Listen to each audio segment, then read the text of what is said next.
নমস্কার, আমি সুলেখা। তোমরা দেখছো হবি ও সুলেখা। অ্যাডিনিয়াম গাছে সুন্দর সুন্দর ফুল কেনা চাই, তাই না? হ্যাঁ, আমার এমনই বাগানের সৌভাগ্য যে 12 মাসই এবার কিছু কিছু ফুল ফুটেছিল। আর নতুন নতুন আইডি যেগুলো এসেছে সেগুলো এবার ফুল আসছে। আমি যখন রিপোর্টিং করেছিলাম তোমাদেরকে তো শেয়ার করেছিলাম কি কি দিয়েছিলাম মাটিতে,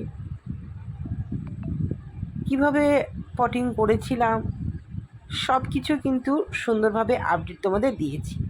এখন দেখা যাচ্ছে যে কিছু কিছু গাছে বেশ ফুল এসেছে, কিছু কিছু গাছে ফুল আসেনি।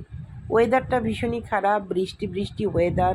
প্রথমেই আমাদেরকে ভাবতে হবে যে এদেরকে আমাদের সুরক্ষিত রাখতে হবে। তো সুরক্ষিত রাখতে গেলে আমরা কি করব? হ্যাঁ দর্শক বন্ধু, এই সুরক্ষিত রাখতে গেলে বৃষ্টির জল এদের গায়ে লাগালে হবে না। প্রথমেই বলবো এদের শেডে নিয়ে যেতে হবে। তাই আমার যেহেতু শেড নেই, তাই এখানে জানালা আছে। সেই জানালার শেডে চারটে চারটে করে মোট 22 পিস আমার অ্যাডিনিয়াম আছে। চারটে চারটে করে এই শেডে রেখে দিলাম। প্রথমেই কি করতে হবে, বৃষ্টির জল কিন্তু এদের লাগালে চলবে না, যাতে পচন না হয় সেই চেষ্টা করতে হবে।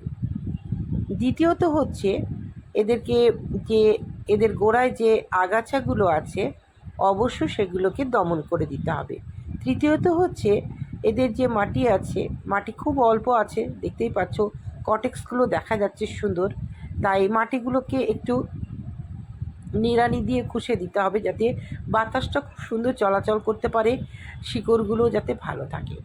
তো প্রতিটা ডালে ডালেই কুড়ি চলে এসেছে দর্শক বন্ধু, কিন্তু পাতার ভাগটা বেশি আছে।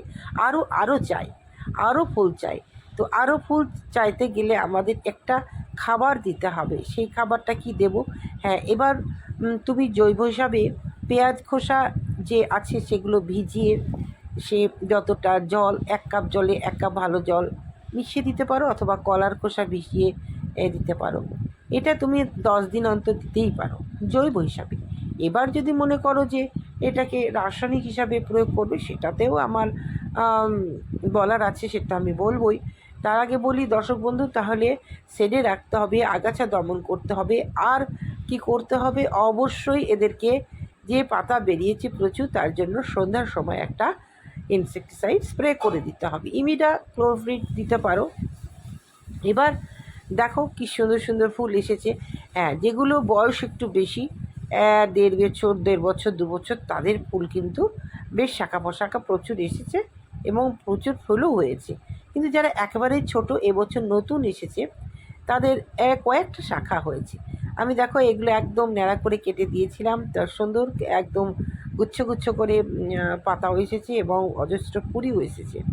তো আগাছা দমন করে খুশে দিয়ে এবার ওদেরকে কি খাবার দেব আমি বলছি। তো তার আগে আমি একটা কথা বলবো দর্শক বন্ধু, যে এই অ্যাডিনিয়াম গাছে কিন্তু পচনের হারটা বেশি।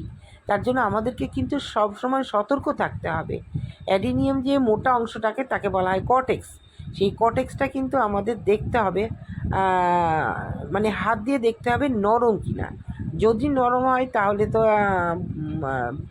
সেটাকে, যে অংশটা নরম সেটাকে কেটে বাদ দিয়ে ফাঙ্গিসাইড দিয়ে দিয়ে আবারও রিপোর্টিং করতে। আবার যদি নরম না হয় তাহলে কিন্তু কোনো সমস্যা নেই।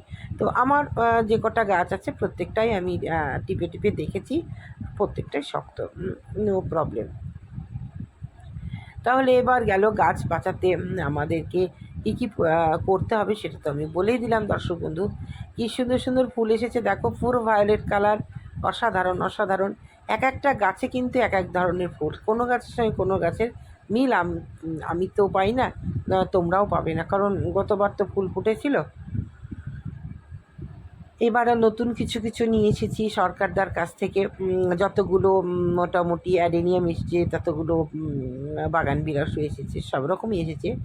এখন আমার লক্ষ্য হচ্ছে অ্যাডেনিয়াম আর বাগান বিলাস, এই দুটো প্রজাতি, আর তার সঙ্গে ড্রাগন লেবু। এই কয়েকটা জিনিস যদি আমি মন দিয়ে করতে পারি তাহলে নিশ্চয়ই একদিনকে সাফল্য আসবে। তো চেষ্টা করছি দর্শক বন্ধু। এবার বলবো যে কি খাবার দেব। অবশ্যই ফুল আনার জন্য প্রচুর পরিমাণে পটাশিয়াম জাতীয় খাবার দিতে হবে, রাসায়নিক সার। সেটা তুমি লাল পটাশও দিতে পারো, সাদা পটাশও দিতে পারো। সাদা পটাশ হলে 1 চামচ গুলে স্প্রে করে দেবা, বা 1 চামচ গুলে গোড়াতে দেবে। আর লাল পটাশ হলে লাল পটাশ 1 চামচ, আর 1 চামচ হচ্ছে সিঙ্গেল সুপার ফসফেট। ভালো করে মিশিয়ে দিয়ে দিতে হবে গোড়াতে চারপাশে। দিয়ে ওপর দিয়ে তুমি গোবর সার হোক বা ভার্মি কম্পোস্ট হোক দিয়ে ঢাকা দেবে। তার উপরে তুমি শুকনো পাতা দিয়ে দেবে, কারণ মালচিং করতে হবে। এখন প্রচণ্ড রৌদ্র পড়ছে, রৌদ্র কী হবে, জলটা ভেপারাইজড হয়ে চলে যাবে, শুকিয়ে যাবে। তার জন্য এদেরকে একটু মালচিং করে দিতে হবে, এবং মাঝে মাঝে এদেরকে জল দিতেই হবে। প্রতিদিন একবার করে জল দেবে, জলটা দেখে বুঝে দেবে যাতে ওদের ক্ষতি না হয়। আর ফাঙ্গিসাইড প্রতি 15 দিন অন্তর 1 লিটার জলে 2 গ্রাম ফাঙ্গিসাইড স্প্রে করে দেবে।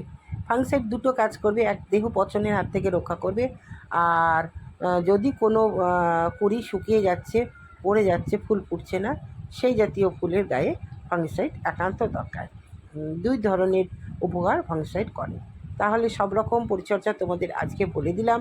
অ্যাডিনিয়ামকে সুন্দরভাবে পরিচর্যা করলে গাছ ভরে ফুল দেবে। দর্শক বন্ধু, একটা বাড়িতে আমি দেখেছি একদম পুরনো গাছ, তাই গুচ্ছাকারে ফুল হয়। আমার যেহেতু ছোট গাছ, এই জন্য যথেষ্ট দিয়েছে, যা দিয়েছে অনেকটাই। কারণ আমি কোনো থেকে বেশি কিছু চাই না, খুব হালকা আমার চাহিদা। তাই দর্শক বন্ধু, ছোট্ট ছোট্ট করে ওরা এসেছে, এবং ওদের যতটা আনন্দ ওরা দিচ্ছে আমাদের, অনেকটা। আজকে তাহলে অ্যাডিনিয়াম সম্পর্কে তোমাদের জানালাম। তোমরা সকলে অ্যাডিনিয়ামকে সাবধানে রেখো। সকালে ভালো থেকো। আবারও বলবো, হবি অফ সুলেখার চ্যানেলের পাশে থেকো। আজকে আসি, আবার দেখা হবে পরের ভিডিওতে।